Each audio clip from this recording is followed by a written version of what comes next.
Hello friends, CB মেডিস্ট্রিম চ্যানেলে আমি তোমাদেরকে ওয়েলকাম জানাচ্ছি। তোমরা যারা বিটেক পড়ছো, ম্যাকআউট ইউনিভার্সিটি থেকে যারা বিটেক পড়ছো তোমাদের জন্য বলছি। কিন্তু আজকে আমি এই ভিডিওতে একটু বলে রাখি, সেটা হচ্ছে ধরো যারা ডিপ্লোমা ইঞ্জিনিয়ারিং পড়ছো, মানে ডিপ্লোমা ইঞ্জিনিয়ারিং যারা পড়ছো, যে তোমাদের ল্যাটারাল এন্ট্রি দিয়ে তোমরা বিটেকের থার্ড সেমেস্টারে তোমরা এন্ট্রি নিতে পারো, মানে অ্যাডমিশান নিতে পারো। তো তোমাদেরও আমি স্পেশালি আজকে বলতে চাই যে যারা নর্মাল বিটেকে সেকেন্ড সেম থেকে যারা থার্ড সেমে উঠবে এবং যারা ল্যাটারাল এন্ট্রি দিচ্ছ, ল্যাটারাল এন্ট্রি দিয়ে যারা থার্ড সেমে আসবে, বিশেষ করে তোমাদের কিন্তু একটা প্রবলেম হয়। এই প্রবলেমটা প্রত্যেক বছর আমরা ফেস করেছি।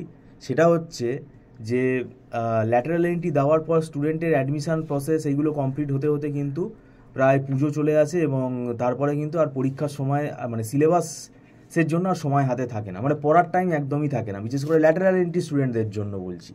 সেই জন্য এই বলছি, যদি তোমাদের কাছে এই ভিডিওটা পৌঁছায়, তোমরা আমাদের কাছে টিউশন নাও চাই না চাও সেটা বড় কথা না। তোমাদের যেটা আমি বলতে চাই, তোমাদের ল্যাটারাল এন্ট্রি ভাই পরীক্ষা হয়ে গেলে তোমরা পড়া শুরু করে দাও, কারণ তোমরা কিন্তু বেশি সময় পাবে না। পুরো অ্যাডমিশন প্রসেসটা কমপ্লিট হতে যে সময়টা লেগে যাবে তাতে কিন্তু তোমরা অনেকটা পিছিয়ে পড়বে। তাই তোমরা পড়াটা আগে থেকে শুরু করে দাও। অ্যাডমিশন প্রসেস তো একটা না একটা সময় কমপ্লিট হবেই, সেটা তো বড় কথা না। কিন্তু এই যে বসে থাকে স্টুডেন্ট, ঠিক আছে, বসে থেকে থেকে তারপর আমাদের কাছে ফোন করে, ওই অক্টোবর নভেম্বর নাগাদ আমাদের কাছে ফোন করে, বলে আমি তো ল্যাটারাল এন্ট্রি দিয়েছি। তা কী হয়েছে, ল্যাটারাল এন্ট্রি দিয়েছো তো, তুমি ল্যাটারাল এন্ট্রি দিয়ে বসে আছো কেন, তুমি পড়া শুরু করে দাও। ওয়েবসাইটে তো আমাদের ম্যাকআউট ইউনিভার্সিটির ওয়েবসাইটে তো সিলেবাস দেওয়াই আছে। তো সেই জন্যই আমি বলছি তোমাদেরও কিন্তু খুব অ্যালার্ট হতে হবে। আর এই থার্ড সেমেস্টারে তোমাদের অ্যানালগ অ্যান্ড ডিজিটাল ইলেকট্রনিক্স এই একটা পেপার আছে। এই পেপারটার মধ্যে দুটো সাবজেক্ট মিক্স আপ করা আছে। বিশেষ করে ডিজিটাল ইলেকট্রনিক্স যেটা আছে সেটা কিন্তু প্রায় 90% আছে, আর পুরোটাই ম্যাথামেটিক্স। ডিজিটাল ইলেকট্রনিক্স পুরোটাই ম্যাথামেটিক্স। আর তোমাদের আর একটা সাবজেক্ট আছে, সেটা হচ্ছে সি প্রোগ্রামিং ইনভলভ আছে তার মধ্যে, সেটা হচ্ছে data structure with C, data structure and algorithm. এই ডেটা স্ট্রাকচারের মধ্যে কিন্তু কোনো থিওরি নেই, পুরোটাই প্রোগ্রাম। আর যে সাবজেক্টটা আছে সেটা হচ্ছে তোমাদের কম্পিউটার অর্গানাইজেশন অ্যান্ড আর্কিটেকচার। এই কম্পিউটার অর্গানাইজেশন অ্যান্ড আর্কিটেকচারের মধ্যে কিন্তু পুরোটাই ডিজিটাল ইলেকট্রনিক্স চ্যাপ্টারগুলো আবার রয়েছে।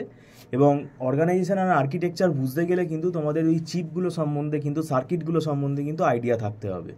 Sequential circuit, combinational circuit, Eder, ঠিক আছে, BCD Eder, repeal carry Eder, তারপরে তোমাদের বিভিন্ন লজিক অপারেশানগুলো, বুলিয়ান অ্যারিথমেটিকগুলো, এগুলো কিন্তু সব ভালো করে করতে হবে। কেন কম্পিউটার অর্গানাইজেশনের মধ্যে কিন্তু সার্কিট ডিজাইনগুলো কিন্তু আর্কিটেকচারাল ডিজাইনগুলো কিন্তু আছে, এবং এখানে memory management, pipelining, input output organisation, তারপরে তোমার রেজিস্টার কনসেপ্ট, এগুলো কিন্তু এর ওপরে কিন্তু অঙ্ক আসে। আমাদের ইনস্টিটিউট একমাত্র ইনস্টিটিউট, আমরা কিন্তু স্টুডেন্টকে পড়ানোর পাশাপাশি নিউমেরিক্যালগুলোও কিন্তু শেখাই, নিউমেরিক্যালগুলোও করাই। কারণ নিউমেরিক্যাল তারাই করতে পারবে কম্পিউটার অর্গানাইজেশন আর্কিটেকচার বা ডেটাবেস ম্যানেজমেন্ট সিস্টেম বা অপারেটিং সিস্টেম, যাদের কনসেপ্ট ক্লিয়ার আছে।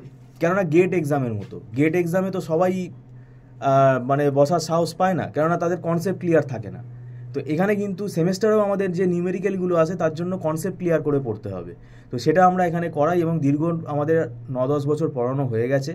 আমরা এখানে ফরম্যাট আমাদের তৈরি হয়ে গেছে, পড়িয়ে আমরা অভ্যস্ত হয়ে গেছি। এবং আমাদের এখানে একটা সুবিধা আছে, সেটা হচ্ছে এক একটা বইয়ের দেখবে সিলেবাসে 3-4খানা করে রেফারেন্স বই লেখা থাকে। তো সেটা তো স্টুডেন্টের পক্ষে কেনা সম্ভব না। সেই জন্য আমাদের কি হয়, আমাদের কিন্তু এই যে দীর্ঘদিন আমরা পড়াচ্ছি, আমাদের কিন্তু হাতে লেখা হ্যান্ড রিটেন নোটস আছে, সাবজেক্টিভ নোটস আছে চ্যাপ্টার ওয়াইজ। সেটা আমরা স্টুডেন্টকে পড়ানোর পরে কি হয়, স্টুডেন্টকে সেটা প্রোভাইড করে দিই। স্টুডেন্ট সেটা কি করে, বুঝতে তাদের সুবিধা হয়, তাদের কিন্তু নোটসটা বুঝতে সুবিধা হয়।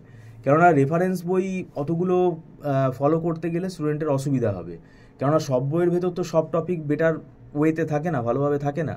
তো সেটার জন্যই আমি বলছি। আর আমাদের এখানে একটা মান্থলি ফিস সিস্টেমে ক্লাস হয়, মাসে মাসে অ্যাডভান্স পেমেন্ট করে স্টুডেন্টরা ক্লাস করে, এটা নট রিফান্ডেবল। আর একদম ছোট ছোট ব্যাচে ক্লাস হয়, তাই স্টুডেন্টের সাথে কিন্তু আমাদের ডাইরেক্ট ইন্টারাকশানটা কিন্তু খুব ভালো হয়। সরাসরি তারা আমাদের সাথে কথা বলতে পারে, পুরো স্ক্রিন শেয়ার করে আমরা ক্লাস করাই, এবং বাড়িতে বসে তারা ক্লাস করতে পারছে। রিমোট এরিয়াতে যারা থাকে, যারা কলকাতার থেকে অনেক দূরে থাকে, ডিস্ট্রিক্টের যারা স্টুডেন্ট আছে, মালদা, মুর্শিদাবাদ, বীরভূম, শিলিগুড়ি, এই সমস্ত জায়গা থেকে কিন্তু অনলাইনে তারা ক্লাসটা কিন্তু আমাদের সঙ্গে করে নিতে পারে।